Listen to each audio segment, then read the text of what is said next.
Bonjour à toutes et à tous. Merci de nous avoir rejoints pour ce webinaire sur l'IA générative. On a le plaisir aujourd'hui, du coup, avec Hervé et Didier, d'accueillir Arnaud Boutelier, donc Lead Data Scientist chez La Redoute. Je vous laisserai vous présenter un peu plus. L'idée de ce webinaire, c'est vraiment d'avoir une session interactive autour de l'IA générative pour vous apporter des réponses et pour faire aussi un point un peu sur ce que c'est et des possibilités que ça peut ouvrir pour vos entreprises. Hervé, du coup, je te laisse prendre la parole. Oui, bonjour à tous. Donc Hervé Mignot, je suis associé au sein du cabinet Equanti et je m'intéresse plus particulièrement au sujet autour de la data science et de l'IA, entre autres. Didier, peut-être qu'avant que je me lance, tu veux te présenter aussi? Alors, je peux me présenter. Donc, je suis Didier Richaudot, je suis un des associés d'Equanti, en charge des activités data et qui travaille régulièrement avec Hervé. Et voilà, mais je vais laisser Arnaud et Hervé sur le floor. Je vais m'effacer, moi. Voilà. Ok, alors je vais vous lancer la présentation. Par contre, j'ai l'impression qu'avec un PDF, c'est long. Alors, je vais passer en partage d'écran. Ce sera plus simple, j'ai l'impression.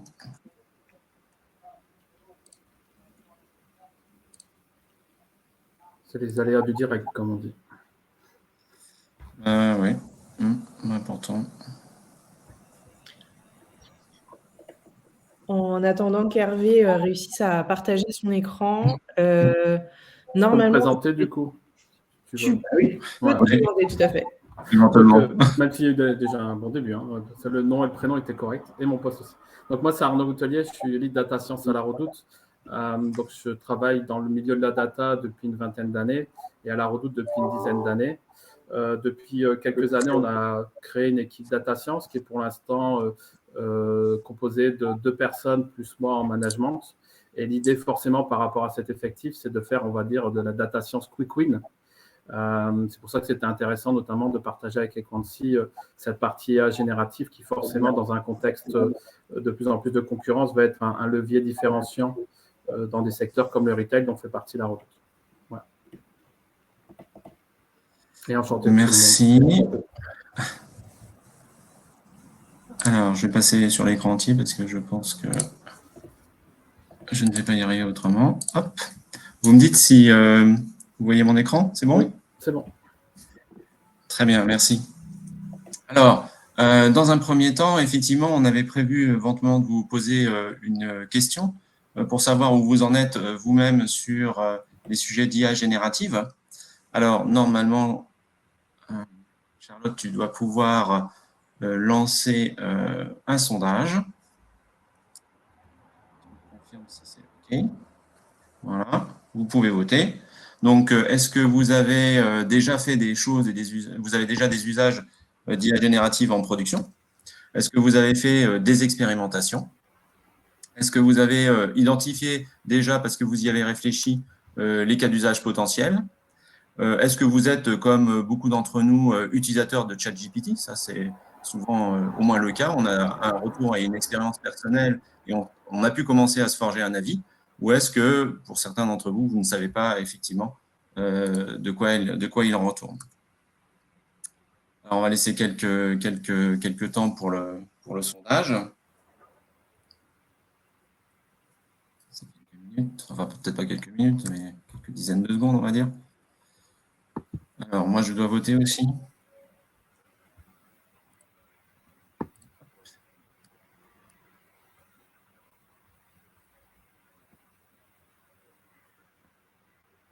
Alors, Charlotte, est-ce que c'est bon de notre côté? Par contre, je ne sais pas si on peut le voir. Ah oui, voilà. Donc, on a beaucoup d'utilisateurs. Quelques personnes qui ont fait effectivement, donc bon, presque toute la moitié a déjà utilisé ChatGPT. Ça, c'est déjà un point important. Nous avons quand même quelques personnes qui encore n'ont pas d'idée de ce que c'est. Donc, ça tombe bien on avait prévu de faire un petit raccord explicatif au début de ce séminaire. Et puis, des usages et des expérimentations en cours. Donc, quand même un public qui a une bonne idée de quoi nous allons parler. Et donc, je vais peut-être passer un petit peu plus rapidement. S'il y a des questions, n'hésitez pas surtout à intervenir sur des aspects plus précis de l'utilisation de ces technologies. Et donc, alors, sur les objectifs que nous sommes fixés, c'est déjà d'aider tout le monde à comprendre et de faire le point un petit peu sur ce qu'est l'IA générative. On en a tous, plus ou moins, de ce que je comprends, l'expérience au travers de GPT, et puis il faut quand même dire que ça a beaucoup buzzé depuis quelques mois. Donc, assurément, on a tous construit une partie de connaissances dessus, mais on souhaitait éventuellement reprendre un certain nombre de concepts et de notions pour faire le lien et repartir tous ensemble sur des bases identiques. Nous avons la possibilité de vous faire des premiers retours d'expérience pour ceux qui ont commencé à y réfléchir, mais qui n'ont peut-être pas encore eu eux-mêmes la possibilité de faire de mettre en place ce type d'application. Peut-être que d'ailleurs, si vous êtes partant et si vous avez des retours d'expérience, vous pourrez nous les partager, et ce sera avec plaisir. On parlera un petit peu plus concrètement ensuite comment on peut l'utiliser, comment vous pouvez démarrer sur ces technologies. Si vous avez des questions-réponses, c'est avec plaisir, et vraiment, ça fait partie de ce qu'on souhaitait, d'avoir l'opportunité que vous puissiez poser des questions et qu'on puisse y apporter les meilleures réponses possibles. Et puis, bien évidemment, nous concluons sur cette session. Alors, je vais commencer un petit peu des éléments généraux sur l'intelligence artificielle générative. Alors, intelligence artificielle, on imagine un programme informatique qui présente des capacités cognitives proches de ce qu'un humain est capable de faire. C'est effectivement généralement la terminologie qui est utilisée. Et là, on a affaire à des programmes informatiques, puisque ça reste des programmes informatiques, qui ont la capacité à générer des contenus, que ce soit des contenus, ce sont des contenus multimédia maintenant. Ça peut être bien évidemment du texte, ça c'est à l'évidence. Tous ceux qui ont utilisé ChatGPT voient de quoi il est question. Mais bien évidemment, ça porte aussi maintenant sur de l'image, sur de la vidéo, sur du son. Et donc, d'une façon générale, on est en capacité d'exploiter des programmes informatiques qui génèrent des contenus de qualité suffisante pour qu'un humain puisse s'y laisser tromper, je vais utiliser ce terme-là, même pas forcément dans un sens négatif, au point que voilà, on puisse parler d'intelligence en regardant ce qui est généré par ces systèmes-là. Et plus particulièrement, pour faire le lien tout de suite avec les modèles, la famille de modèles qui est la plus utilisée actuellement dans cette grande famille de l'IA générative, ce sont les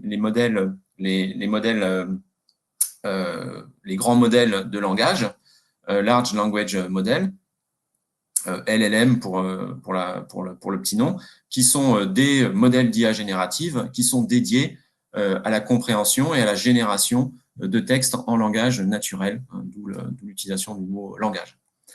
Alors, si on regarde un petit peu dans les concepts que vous connaissez probablement par ailleurs et avec lesquels vous avez peut-être à travailler tous les jours, on a affaire ici à des approches qui se relèvent de ce qu'on appelle l'intelligence artificielle. Alors, vous savez peut-être que l'on fait la distinction entre l'intelligence artificielle générale, qui est une sorte de Graal de programme informatique qui montrerait des capacités d'intelligence et qui est complètement équivalente, voire supérieure aux êtres humains dans tous les domaines dans lesquels l'être humain peut éventuellement exceller. Mais plus fréquemment, en général, quand on parle d'intelligence artificielle, on parle d'une intelligence artificielle spécialisée, c'est-à-dire d'un système informatique qui a été conçu et développé et adapté pour être très performant sur un domaine donné, puisqu'en général, c'est la limite que l'on observe à ces intelligences artificielles, c'est qu'elles sont très fortes sur un sujet particulier sur lesquels d'ailleurs les humains n'ont pas forcément envie de faire concurrence à l'ordinateur, mais sur lesquels effectivement ces programmes informatiques excellent. Et plus particulièrement, depuis maintenant pas mal d'années, un sous-ensemble de ce domaine de l'intelligence artificielle s'est développé autour du machine learning, qui consiste à entraîner justement et à construire en quelque sorte ces programmes d'intelligence artificielle, non pas à partir d'un ensemble de règles, comme ça avait été fait à l'origine avec des systèmes experts, où des experts donnaient des règles à des programmes qui interprétaient ces règles dans différentes situations. Le machine learning, lui, a pris une approche différente, justement pour pallier aux déficiences, aux difficultés d'obtenir des règles à partir des experts, où cette fois-ci, on est parti des données pour construire les programmes d'intelligence artificielle qui sont exécutés par ces ordinateurs.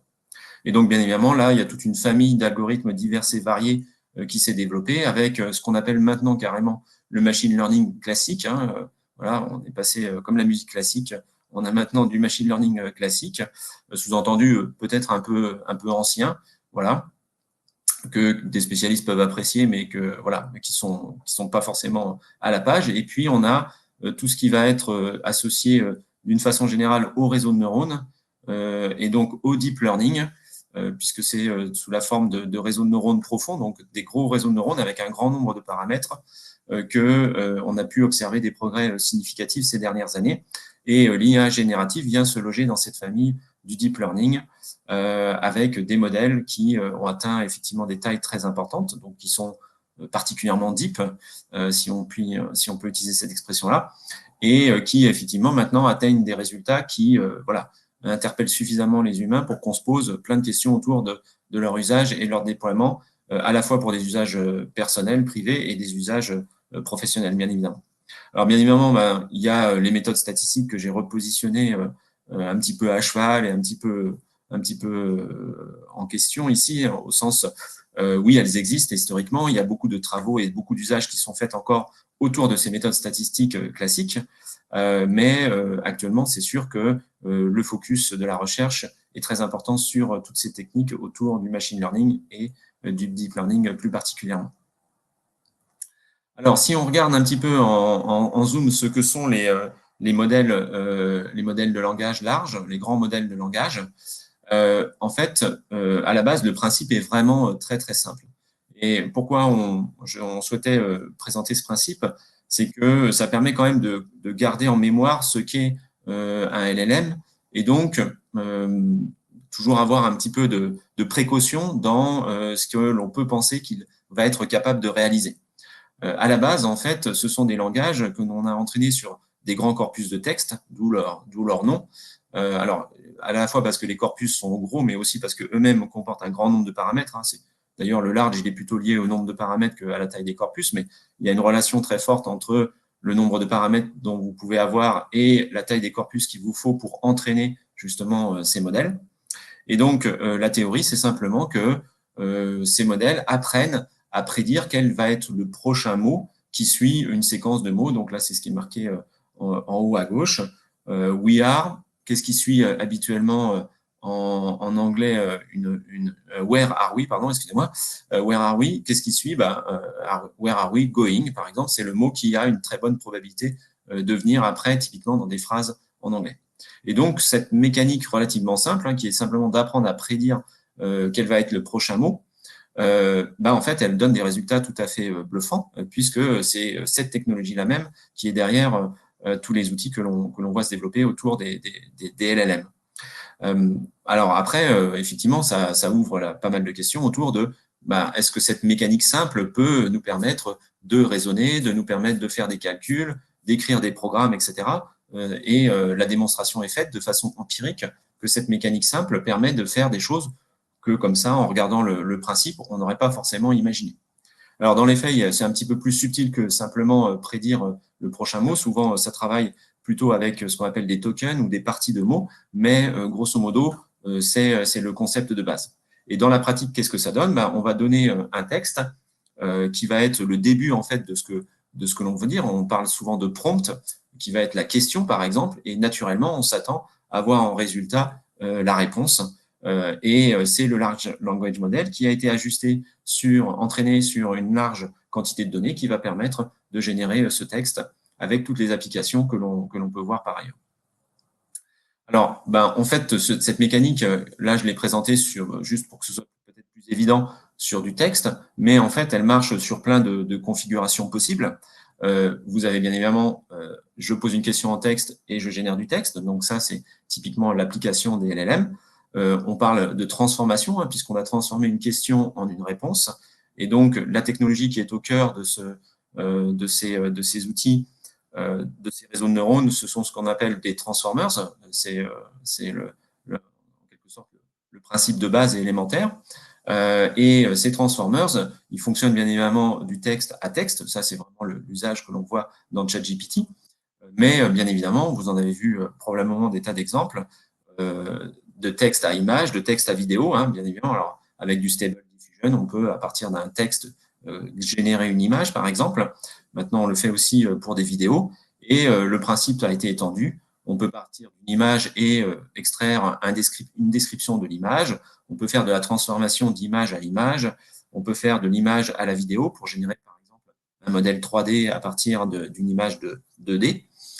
Et puis maintenant, on commence aussi à être capable, avec la puissance de calcul, de faire les opérations sur de la vidéo, donc du vidéo à texte pour extraire le contenu d'une description textuelle de ce qu'il y a dans une vidéo. Et puis, vous imaginez hein, les produits croisés. Alors, je n'ai pas mis les sons pour simplifier, mais le son est aussi un médium qui peut être transformé. Et donc, on a vraiment un foisonnement d'applications.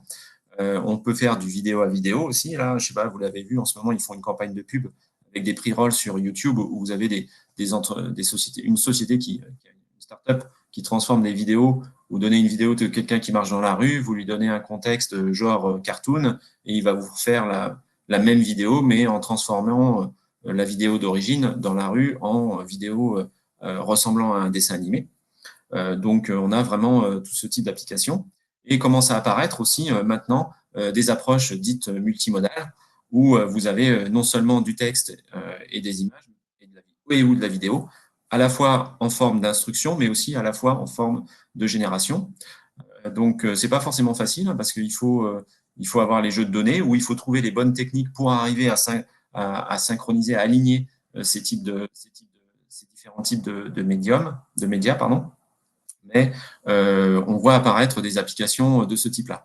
Et c'est surtout ce type d'application qui ouvre potentiellement, on en est au début, à des applications en entreprise beaucoup plus sophistiquées encore que ce qu'on a pu voir jusqu'à présent.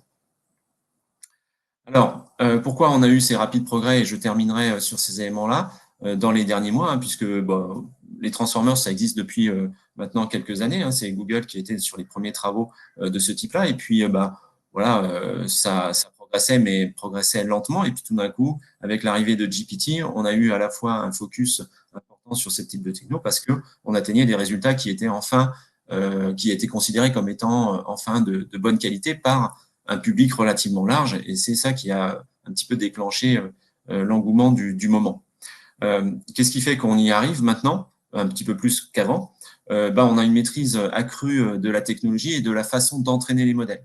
Donc, le principe de base reste le même, c'est des transformers, on peut dire, mais on a sophistiqué énormément la façon de les entraîner et les méthodes à la fois algorithmiques, les différents processus qu'on met en place au cours des différentes étapes d'entraînement du modèle. Tous ces éléments-là font que maintenant, on a effectivement aussi une bien meilleure exploitation des capacités de ces modèles qu'auparavant. On a bien évidemment aussi une croissance naturelle de la donnée et des capacités de traitement qui permettent d'avoir des modèles de très très grande taille. Donc là, on parle de des modèles comme ceux de GPT sont des modèles à 175 milliards de paramètres. Les plus gros modèles Palm chez Google, c'est 540 milliards de paramètres. Donc, imaginez une équation avec 175 milliards de paramètres. Ça donne énormément de possibilités, mais il faut aussi énormément de données pour ajuster ces paramètres, parce que sinon, vous allez avoir plus de paramètres que de données. Et on en est même dans des situations où on peut manquer de données pour arriver à entraîner des plus gros modèles. Et puis, ce qu'on a pu constater aussi, c'est qu'à partir d'une certaine quantité de paramètres, et donc là, on a l'effet temps et augmentation des capacités qui apparaît, on voit que d'un seul coup, on a un coude sur l'amélioration des performances des modèles. Et donc, c'est pour ça que ce qui intéressait, on va dire, des scientifiques, des chercheurs, des data scientists, et qui trouvaient les résultats intéressants mais ce n'était pas encore forcément suffisant pour impressionner une audience plus large. Là, on commence à avoir sur des activités assez classiques d'un humain, générer du texte, par exemple, écrire du texte, on a des performances qui sont suffisamment satisfaisantes pour pouvoir convaincre et embarquer les utilisateurs. Donc, voilà un petit peu les différents facteurs. Alors, je vous propose de passer maintenant sur les applications et les usages. Alors, la question peut se poser des applications. Je vous rappelle parce que le principe de base, cette génération du mot qui suit, c'est un petit peu le même principe sur les images aussi. C'est une technique vraiment très très simple qui est derrière les puissances de ces modèles. On peut vraiment se poser la question. Et Yann Lequin, que vous connaissez peut-être, qui est un des Français qui a beaucoup travaillé, qui a été reconnu sur le sujet des réseaux de neurones profonds et qui est chez Facebook, enfin Meta maintenant, dit, lui, enfin, il est assez revendicatif sur attention, ne vous laissez pas trop emballer. Les LLM, ça n'est que des perroquets intelligents. Alors, c'est pas lui qui parle de perroquets intelligents, mais c'est un petit peu l'idée. Grosso modo, ça peut vous aider, mais ça peut pas raisonner, ça a aucune compréhension profonde de ce que ça fait, etc. C'est pas capable de se rendre compte que ça se trompe, etc. Mais bon, quand même, on voit des progrès et je dois dire que c'est plutôt l'intelligence des humains à utiliser ces outils qui est impressionnante que l'intelligence de ces outils en eux-mêmes, à vrai dire. Et donc, on voit apparaître toute une série d'applications. Là, j'ai repris simplement les exemples qui sont donnés sur le site d'OpenAI qui produit ChatGPT. Et vous voyez qu'il y a plein de choses qui sont souvent des petites tâches autour du langage, petites tâches autour des images quand on est capable de générer des images, etc. Donc, en fait, on va avoir vraiment plein de petits processus comme ça qui peuvent devenir plus intelligents qu'ils ne l'étaient avant, ou sur lesquels l'ordinateur va pouvoir se positionner, alors qu'auparavant, ce n'était pas possible. Donc là, l'idée, ce n'est pas de faire un catalogue pour l'instant. On va demander à Arnaud de nous donner son retour sur le sujet, plus exactement. Je vous parlerai après, nous, des applications que l'on a conçues autour de ces outils-là. Je vais revenir un petit peu après et je vais laisser la parole à Arnaud. Arnaud ? Très bien, merci. On peut pas. Donc, effectivement, le but, c'est de donner quelques exemples qu'on a pu commencer à travailler sur l'IA générative. Donc déjà, ce qu'il faut savoir, c'est que, comme je vous le disais, on a une équipe de data scientists qui ont déjà travaillé sur des sujets d'intelligence artificielle et on distinguera un peu les trois grands domaines que notamment a évoqué Hervé, le machine learning, le données textuelles via le NLP et la reconnaissance visuelle. Concernant le machine learning, on a travaillé aujourd'hui sur l'optimisation de la conversion du ranking des produits sur notre site via des modèles, on va dire, traditionnels, random forest, régression logistique. On a aussi élaboré des modèles de NLP pour analyser les feedbacks que les clients peuvent nous faire sur les avis produits. Donc, quelque chose qui peut être très intéressant, notamment pour améliorer le contenu des PDP et mettre en avant certains wordings que peuvent utiliser nos clients, ou alors pour améliorer le résultat du moteur de recherche en s'appuyant sur des choses qui sont peut-être un peu plus subjectives, puisque tirées d'un avis, plus subjectif qu'un référentiel produit, et donc peut-être plus en adéquation avec une recherche que peut faire le client. Typiquement alors, pour les publics, c'est les pages produits. Hein. Oui. Typiquement, l'exemple type d'un intitulé qu'on a récupéré, c'est l'information confortable. Dans notre moteur de recherche, on tape des canapés confortables, et bien sûr, les infos confortables, c'est encore mieux si des clients l'ont pu le dire d'après nos avis qu'on expose sur le site. Et enfin, sur la reconnaissance visuelle, l'idée, c'était, comme vous savez, on a à la fois des produits Redoute vendeurs, mais aussi des produits marketplace. L'idée, c'était de s'appuyer sur la matière qui était l'image pour en retirer des informations, des attributs qui peuvent aussi privilégier l'exposition de nos meilleurs visuels en fonction de l'endroit où on les expose et ainsi améliorer l'attractivité. C'est pour ça que vous voyez notamment dans les wordings en dessous qu'on a mis des attributs de type ambiance, notamment portée, pour justement prendre en compte ces informations-là comme tags supplémentaires sur nos visuels qui n'existaient pas forcément par défaut ou alors tagués par des humains avec forcément pas une grosse plus-value quand il s'agit de taguer à peu près plusieurs centaines de milliers de produits. Donc, on va passer à la slide suivante. Ah oui, je devais dire next. Sur les cas d'usage actuels d'IA générative, le premier exemple, c'est fait notamment en adéquation avec l'équipe SEO, qui forcément, eux, par leur métier, ont un grand lien avec la data science. L'idée, c'est qu'effectivement, on peut générer du texte. Donc là, c'est un exemple sur ChatGPT. Générer du texte supplémentaire sur les pages produits pour améliorer l'indexation. Donc là, typiquement, on peut le prompt. Moi, je l'associe souvent à une notion de jeu de rôle. En fait, on lui donne un rôle et on veut attendre la réponse la plus optimale par rapport au rôle qu'on lui a donné. Donc là, typiquement, on est dans un contour de la décoration. On a un produit qui est la lampe raffia et on lui dit, moi, je veux voir apparaître ces mots-clés, des mots-clés qui ont été récupérés via un outil qui permet d'extraire en fait les mots-clés marquants de ce type de produit. Donc, on doit voir apparaître lampe, raffia, livraison, déco, etc. Et vous voyez en dessous l'output qui va tirer. Alors, c'est toujours impressionnant, notamment la première fois qu'on utilise ChatGPT, de voir qu'il écrit un texte qui est mieux écrit que si on l'avait écrit nous-mêmes, en quelque sorte. Et du coup, voici le résultat. Et donc, c'est forcément un gain de temps pour ce type d'indexation et d'amélioration d'indexation. Un autre exemple, c'est bien entendu, alors nous, on est présent sur plusieurs pays, donc forcément, l'intérêt aussi, c'est de voir si on est capable de facilement traduire en plusieurs langues ce type de contenu. Donc là, typiquement, ce qui était intéressant, c'est qu'on avait traduit, l'équipe SEO avait traduit le contenu en langue espagnole, et puis les Espagnols nous ont dit, nous, on préfère tutoyer. Donc l'idée, c'était de voir si, quand on le prompte et on lui dit, traduis-moi ce texte en utilisant explicitement le tutoiement. Et alors, moi, je ne suis pas spécialiste espagnol, mais le texte, du coup, par l'équipe espagnole, a dit c'est beaucoup plus en adéquation avec une logique de communication avec nos clients.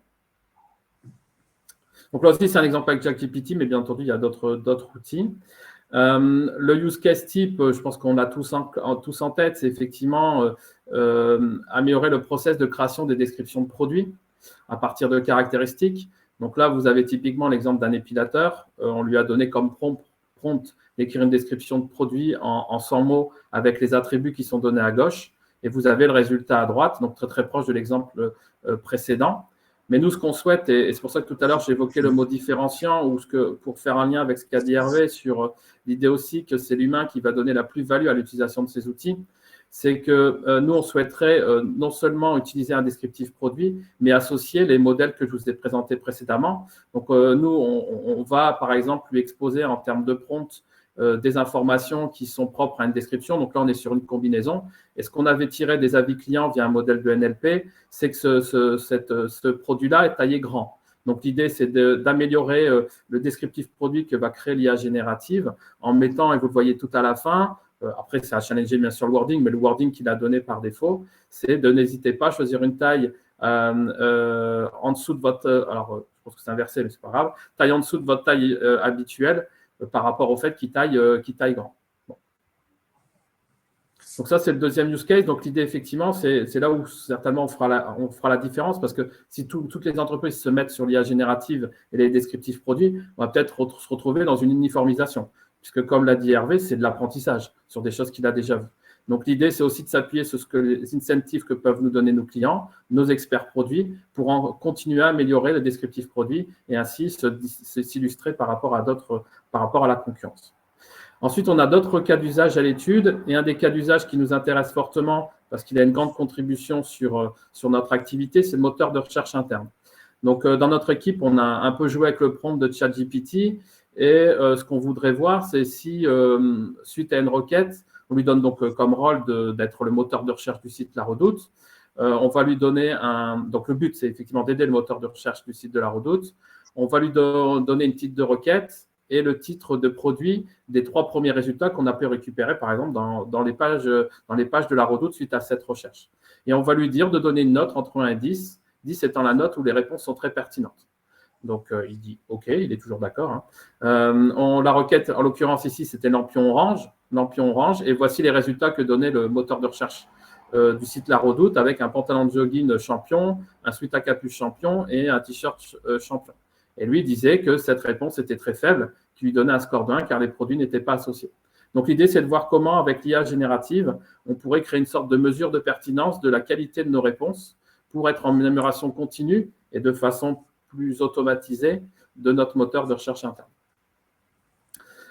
Sur un autre exemple, bien entendu, peut-être que vous avez les mêmes, Mais nous, forcément, dans le domaine du marketing client, on pourrait plus facilement aussi personnaliser le contenu marketing et avoir plus de possibilités. On peut très bien imaginer même sur une confirmation de commande, on pourrait parler autrement si le client est un nouveau ou un client fidèle. Le résumé d'interview client, il nous arrive bien entendu de faire des interviews sur des panels pour des sujets d'UX ou même des sujets d'utilisation du site La Redoute, par exemple. L'idée, c'est de pouvoir résumer efficacement les interviews de nos clients et en tirer la genèse la plus intéressante pour ceux qui vont étudier et prendre des actions en fonction de ces interviews. Le contrôle qualité produit, donc là, c'est plus dans l'optique qu'effectivement, on pourrait utiliser l'IA générative pour voir si les normes attendues sur les produits sont respectées. Hervé l'a évoqué, bon, ça, c'est quelque chose qu'on étudie, c'est la génération de contenu, images et vidéos, sachant que forcément, ça doit respecter certaines normes. Et après, d'un point de vue équipe data science, les use cases qui sont identifiés, c'est bien entendu, alors c'est très important, je vous ai parlé de modèles, mais pour les modèles, pour faire des datasets d'entraînement sur de la reconnaissance visuelle, il faut les toper manuellement. Même dans une démarche MLOps de suivi de nos modèles, il faut toper des nouveaux produits automatiquement. On compte sur l'IA générative pour générer des datasets d'entraînement automatiques et créer une sorte de MLOps automatisé sur la bonne continuité de la qualité de nos modèles. Et enfin, bien entendu, l'aide à l'écriture de code Python, ou encore, nous, on a un outil de DataVis qui est universel à La Redoute, c'est Power BI. Celui qui a déjà écrit en programmation sur du Power BI doit se rendre compte que ce n'est pas simple. Forcément, l'IA générative ou ChatGPT, par exemple, nous aide à écrire des requêtes plus facilement et de gagner du temps là-dessus. Voilà. Donc, voilà principalement les use cases. Je n'ai pas évoqué les sujets d'éthique, de responsabilité, mais bien entendu, je fais suite aux commentaires qu'a fait Sylvain notamment. C'est des choses qu'on étudie, je pense que c'est peut-être lié à ça. On étudie aussi ces points-là sur la confidentialité et que ne pas balancer, comme on l'a pu vu dans certains articles, toutes les informations confidentielles sur La Redoute parce que c'est ChatGPT et il faut tous y aller. Donc, ça, c'est forcément un regard qu'on doit avoir. Et je pense que c'était ma dernière slide. Merci, ouais. Je vais revenir en arrière pour les sujets, puisque je les avais mis dans l'autre ordre. Désolé d'avoir volé un petit peu la priorité dans le document. Et donc, nous avons eu aussi la possibilité de travailler, et vous allez pouvoir voir la richesse et la diversité un petit peu des sujets sur des cas d'usage autour de l'IA générative. Donc, par exemple, nous travaillons, parce que là, nous l'améliorons un petit peu continuellement en ce moment, sur un outil qui génère des commentaires sur des rapports d'activité. Donc, plutôt que d'aller consulter des tableaux de chiffres, plutôt que d'aller consulter des rapports, vous pouvez, on peut mettre en place maintenant avec ceci des applications qui vont générer une sorte de newsletter ou une liste de faits importants documentés avec des chiffres qui permettent d'avoir une sorte de résumé de ce qui s'est passé dans le mois d'activité ou dans la semaine, peu importe la maille de temps que vous choisissez. C'est l'intérêt, hein, c'est que là, cet analyste, il est un petit peu infatigable et qui fait une synthèse textuelle de tout un ensemble de données d'activité, de chiffres d'activité, du business, de la variation de performance financière, etc. Donc, on a vraiment beaucoup de données à disposition que l'on peut exploiter dans ce cas précis. Et l'idée, c'est de refaire sortir les points importants sur les différentes divisions, les différentes entités éventuellement du groupe pour lequel cette application est réalisée. Et les bénéfices qu'on en attend, c'est de pouvoir systématiser l'analyse qui est faite parce que, effectivement, là, c'est l'intérêt de l'ordinateur, on va dire, c'est que cet analyste-là, normalement, ne doit pas se fatiguer et va faire de façon systématique l'ensemble des analyses et des comparaisons qu'on lui demande, ce qui ne va pas forcément être le cas d'un analyste humain, malheureusement, qui va, lui, avoir toute une série de contraintes et de pression de temps, etc., qui peut-être vont le conduire à faire l'impasse sur certaines analyses ou avoir la qualité de son analyse qui baisse en fonction de sa fatigue, par exemple. C'est d'une façon générale l'idée de faciliter la lecture éventuellement de tout un ensemble de chiffres qui peuvent être éventuellement indigestes il y a beaucoup de rapports de BI qui ne sont pas utilisés parce que les gens rechignent, enfin, voilà, trouvent ça trop pénible. Si on peut en extraire une substantifique moelle et puis derrière envoyer l'utilisateur, le lecteur de ces informations vers le tableau de bord, bah, on a gagné effectivement là en adoption et en efficacité. Et puis, le constat, et Arnaud l'a évoqué juste avant, c'est que d'une façon générale, ben, faut quand même dire que c'est souvent mieux écrit. Alors, un peu verbeux, hein, je pense que tout le monde a fait cette expérience-là, mais c'est quand même mieux écrit que ce qu'on trouve dans beaucoup de textes qui sont écrits par de pauvres humains. Donc ça, c'est une des applications dont on est en train de tirer un petit peu tous les fils en ce moment et qui s'avère relativement prometteuse. Sur la partie dans d'autres domaines autour du document et en complément un petit peu des applications qu'a présenté Arnaud, on a travaillé sur de la génération de contrats. Donc là, on est sur un domaine qui est plutôt exigeant normalement au niveau du texte, mais qui est aussi confronté à une masse documentaire importante, avec des problèmes de référence et de stabilité, c'est-à-dire que sur un contrat qui concerne un peu le même type de tiers, par exemple des clients qui font à peu près la même chose et à qui on vend à peu près la même chose, et ben en fonction du juriste qui a fait la rédaction, on peut avoir des fluctuations assez importantes des conditions et des rédactions des contrats, avec des omissions, avec des formulations inappropriées, etc. Et donc, paradoxalement, ce domaine qui est assez exigeant quand même sur la qualité et un peu subtil, voit un intérêt à avoir un système qui va, alors pas forcément générer un contrat automatique. On n'est pas dans une sorte de smart contrat de l'IA ici, hein. On est sur un outil de productivité qui va permettre d'obtenir un rapport qui va déjà être présenté suffisamment de cohérence, de consistance, qui va bien exploiter l'ensemble du corpus qui est existant pour pouvoir faire une version qu'un juriste pourra finaliser lorsque le travail de génération aura été fait. Alors là aussi, hein, c'est important d'avoir un niveau de qualité suffisant, puisque bien évidemment, si la personne passe trop de temps à relire le document, à le corriger ou n'a pas confiance dans le processus, ben, l'application est vouée à l'échec, ça c'est sûr. Et donc là, il y a des enjeux, des challenges sur la fiabilité et la robustesse des processus d'IA génératifs qui sont mis en place. Une dernière application dans le domaine des ressources humaines, voilà, sur lequel on a pu travailler et qui devrait aboutir à un système plus général, c'est tout ce qui est exploitation de commentaires pour des ressources humaines, donc dans des entretiens annuels, là en l'occurrence. Et donc l'idée, c'est d'extraire des informations utiles au suivi du dossier du collaborateur, par exemple pour identifier les besoins de formation qui ont été listés, des situations peut-être difficiles aussi, histoire que la direction des ressources humaines soit prévenue éventuellement quand il y a des difficultés entre collaborateurs, des demandes d'augmentation, de promotion, etc.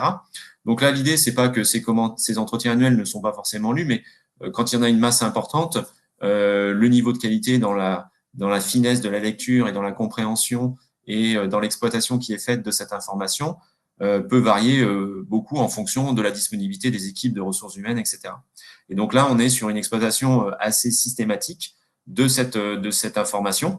On ne va pas se substituer, bien évidemment, à la relation humaine que peuvent établir les collaborateurs entre eux, mais on va s'assurer que s'il y a des choses qui sont dites durant ces entretiens annuels et transcrites dans les commentaires, alors elles vont être exploitées de façon un petit peu systématique et qu'on ait d'une façon générale une amélioration dans la qualité de suivi des collaborateurs. Alors, ça a des impacts de productivité importants, hein, parce que si vous êtes sur plusieurs centaines d'entretiens et que vous êtes à la DRH, bah, les lire tous pour savoir qui a demandé une formation et quelle formation, si vous n'avez pas de système plus automatique pour faire la gestion de la formation, bah, ça va être assez compliqué. Là, on peut imaginer, et ça marche parfaitement, que le LLM soit capable d'extraire ces informations et de les mettre en forme pour pouvoir alimenter une base de besoins en formation, par exemple. Donc, on voulait illustrer un petit peu plus concrètement cet exemple-là ici.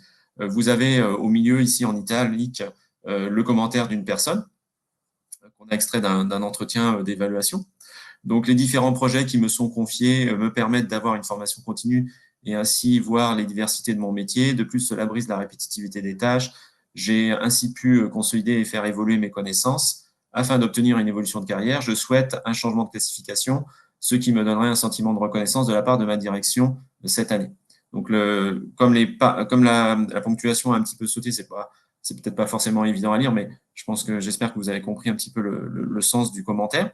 Et donc, on peut parfaitement utiliser, par exemple, des prompts. C'est ce que a présenté Arnaud juste avant. Un prompt qui résume en 3 mots les attentes exprimées dans l'entretien annuel d'un collaborateur qui suit. Puis derrière, on met l'entretien. C'est-à-dire que ça, c'est l'ensemble de la question que l'on pose, à la fois cette question-là, le prompt, mais aussi, bien évidemment, l'entretien à reprendre. Et vous avez une réponse qui est formation, évolution, reconnaissance. Alors là, j'ai mis 3 mots, mais il y a plein d'autres façons de formuler le prompt pour extraire une information qui, elle, sera exploitable de façon beaucoup plus automatique derrière. C'est juste une illustration de ce qu'on peut faire. Il y a plein d'autres prompts qu'on a pu concevoir sur ce principe-là pour essayer d'exploiter avec plusieurs points de vue, hein, pour plusieurs tâches, le même entretien avec différents prompts pour extraire différents types d'informations. Et donc, on peut enchaîner comme ceci les questions que l'on pose, entre guillemets, au modèle sur un entretien donné. Alors, je vais avancer un petit peu dans la présentation, revenir ici sur une sorte de synthèse un petit peu des applications que l'on voit, des familles d'applications qui se dessinent. Alors, bien évidemment, vous avez tout un domaine autour que j'ai appelé transversal, qui sont des domaines de productivité, d'accord, et qui vont concerner un petit peu l'ensemble alors je parle dans une vision entreprise, là, plutôt, l'ensemble des collaborateurs d'une entreprise. Donc, bien évidemment, ça va être de l'analyse d'email, de l'aide à la reformulation, du résumé, vous aider à initialiser un texte.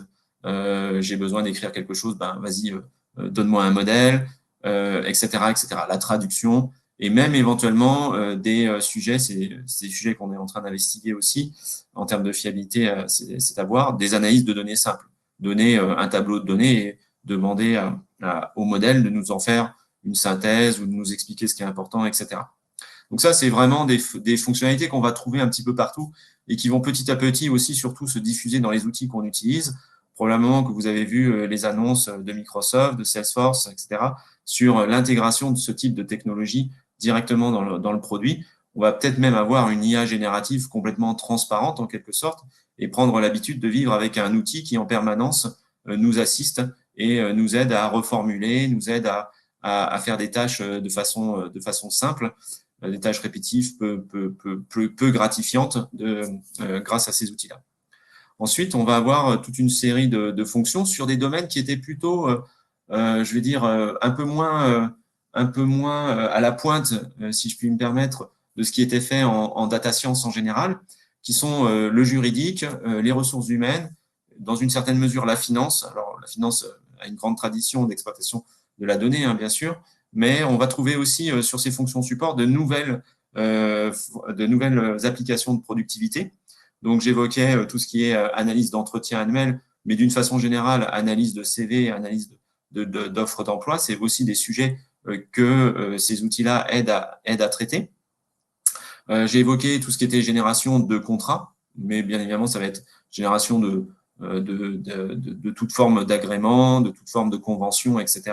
On peut imaginer plein d'autres applications. Du reformatage de rapports, ça peut être très intéressant aussi. Je dois transformer, soit augmenter en taille, alors là, il ne faut pas que j'invente des trucs, mais ou réduire la taille de documents. Donc là, j'ai aussi énormément de choses à faire. Simplement, même des applications de traduction qui préservent le format du document d'origine. Donc, je passe d'une version anglaise à une version française sans avoir à refaire tout le formatage. Et des sujets assez intéressants aussi qui émergent sur l'aide aux bonnes pratiques, par exemple, sur de la résolution de conflits. C'est des sujets aussi sur lesquels il commence à y avoir des sujets et des investigations autour de l'IA générative. Les opérations, donc tout ce qui va être production, maintenance, l'informatique. Là, on va avoir effectivement des utilisations des exploitations du contenu qui a été capté, que ce soit des images, que ce soit du texte, ça peut être des signaux aussi au sens plus large du terme, qui vont permettre d'avoir des applications enrichies et beaucoup plus puissantes, combinant des analyses d'images. Vous avez peut-être vu des applications autour de tout ce qui est détection de tremblements de terre, détection. Voilà, ça c'est vraiment les choses un petit peu plus significatives, mais on a aussi à nouveau cette capacité accrue avec cette famille d'outils. Et bien évidemment, côté informatique, il y a énormément de choses qui sont en train de changer sur la façon d'écrire du code. Là, c'est un monde qui est en train de vivre, qui a généré, entre guillemets, sa propre révolution. Pour l'instant, on est encore juste aux prémices de tout ce qu'on peut imaginer. Concrètement, qu'est-ce que ça veut dire, hein? Je vous ai parlé des transformers. Eh ben, on peut parler maintenant, enfin, on peut passer de l'expression en langage naturel d'une spécification à un code qui implémente cette spécification. C'est des choses qui sont tout à fait envisageables, même sur des applications relativement complexes maintenant. Dans le domaine du client et du marketing, ben, Arnaud nous a fait part un peu d'un certain nombre d'expériences. On va trouver effectivement tout ce qui va être autour de l'automatisation dans l'exploitation des échanges avec les clients. Et peut-être qu'on va arriver effectivement à un niveau supplémentaire dans la personnalisation. Personnalisation, c'est un vieux sujet qui traîne depuis longtemps. Il y a des enjeux autour de tout ce qui est génération de contenu. On a peut-être là une des clés à passer à une capacité à faire une personnalisation one-to-one. Maintenant, le terme est tellement survendu que plus personne n'y croit. Mais peut-être que là, on va arriver effectivement à un cran supplémentaire sur cette capacité à générer du contenu et tout type d'interaction que l'on peut avoir avec les clients.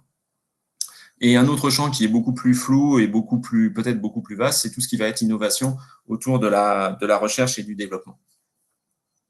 Avec voilà, vraiment beaucoup d'applications dont on ne fait que commencer à cerner le profil maintenant. Alors, concrètement, comment vous pouvez utiliser ces modèles? Parce que bien évidemment, tout ne peut pas finir, enfin, vous n'allez pas finir sur ChatGPT. Déjà, n'oubliez pas de cocher la case ou décocher la case qui permet d'éviter d'enregistrer que ce que vous demandez à GPT soit enregistré pour son amélioration. Mais au-delà de ça, au-delà de cette utilisation grand public, on va dire, quelles sont les options qui vous s'offrent à vous? Bon, bien évidemment, vous avez des modèles, alors qu'on a dit sur étagère, donc auxquels on accède non plus via l'interface de GPT, mais via des API, qui sont des modèles fondation, des modèles sur étagère qui ont été entraînés par par des acteurs de la technologie. Alors j'entends OpenAI pour GPT, Google, bien évidemment, Microsoft via Azure qui utilise aussi OpenAI.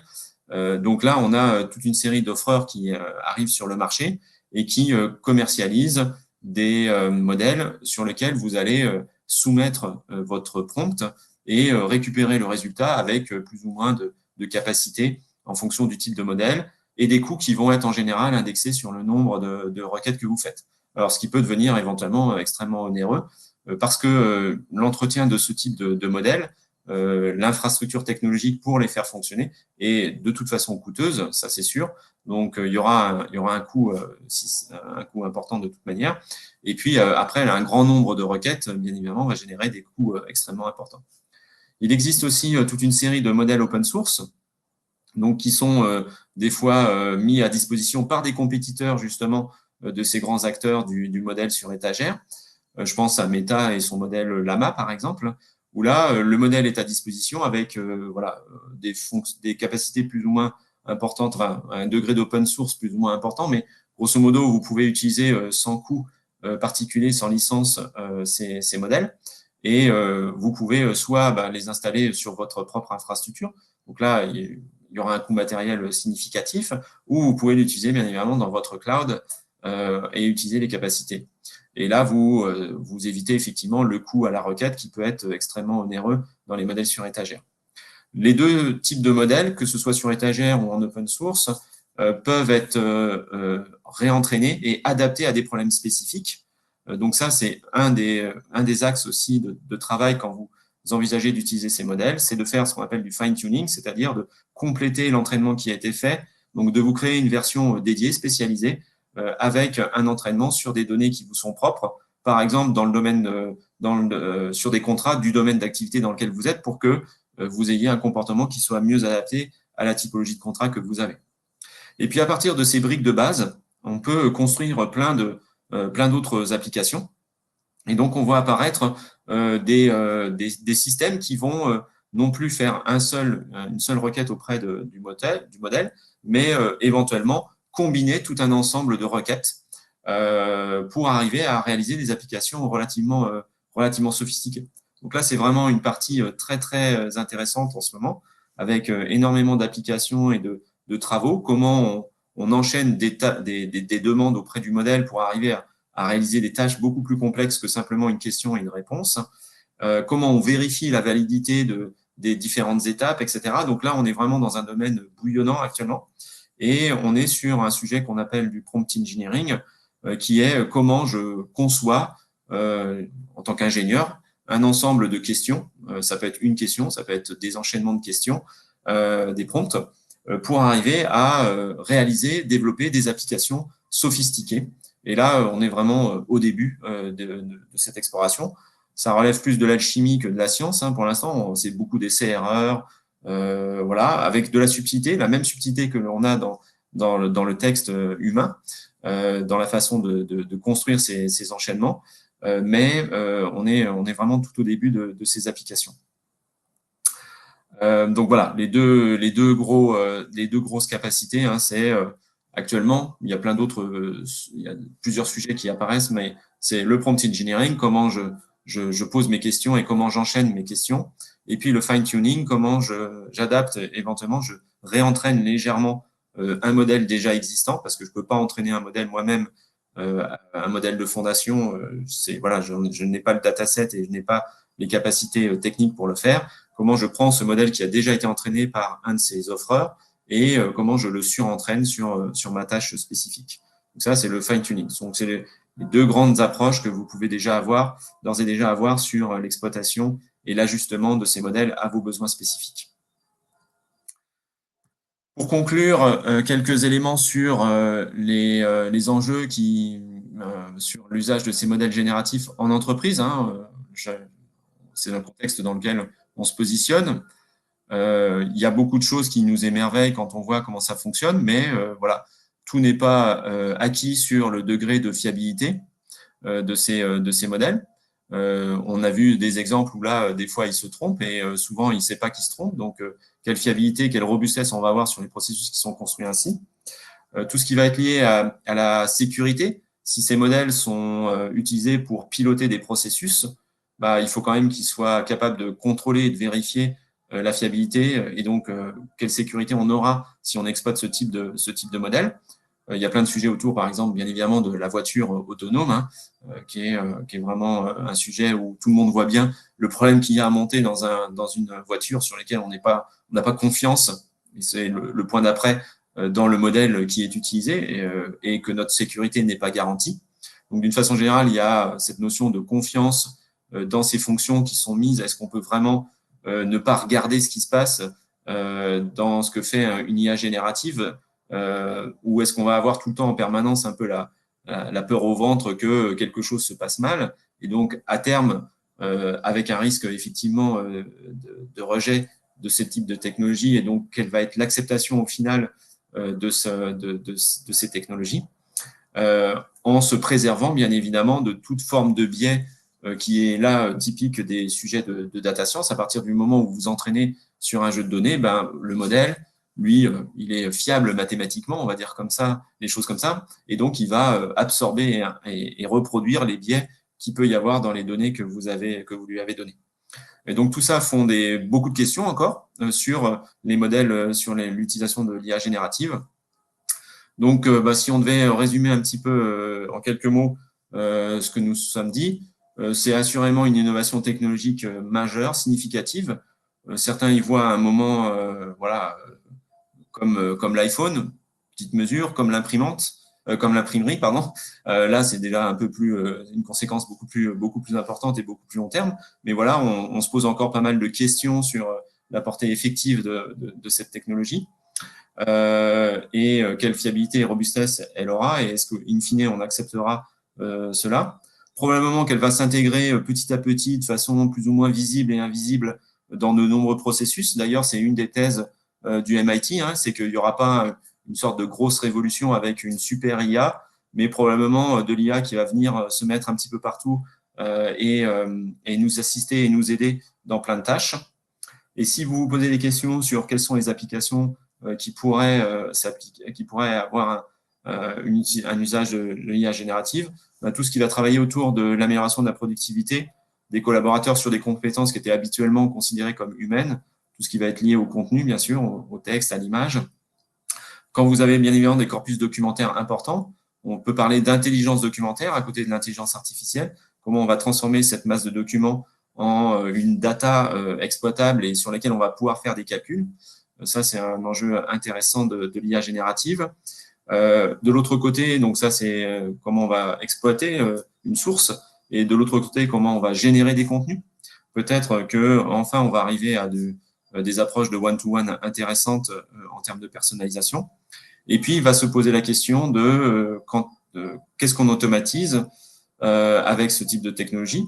Peut-être des processus où les responsabilités seront limitées et conserver un humain dans la boucle dans les cas les plus importants et les plus significatifs.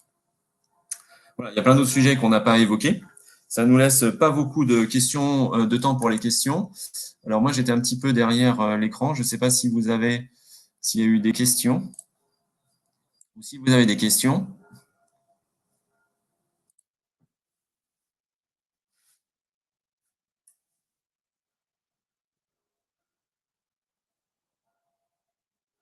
N'hésitez pas dans le chat si vous avez des questions. Bonne journée, Bruno.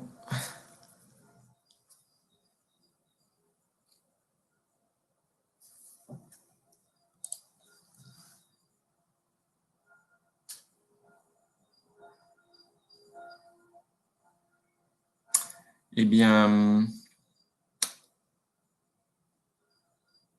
pour ceux qui sont encore parmi nous, si vous avez des questions, n'hésitez pas.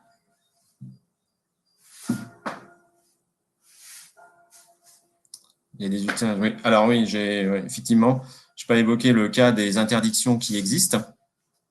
Parce que bien évidemment, il y a toujours l'idée, le risque que quand vous utilisez ChatGPT en version publique, vous avez la possibilité, enfin la crainte qu'il y ait une captation de l'information que vous mettez dans le prompt, bien évidemment. Ça, c'est un risque, effectivement, dont il faut avertir les collaborateurs.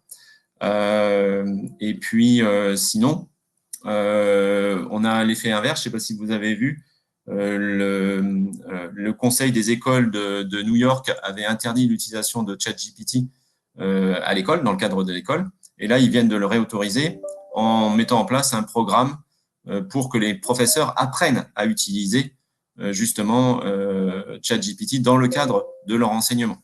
Donc là, on a maintenant un retournement de situation où de l'interdiction, on est passé au contraire à comment on peut exploiter ces outils-là.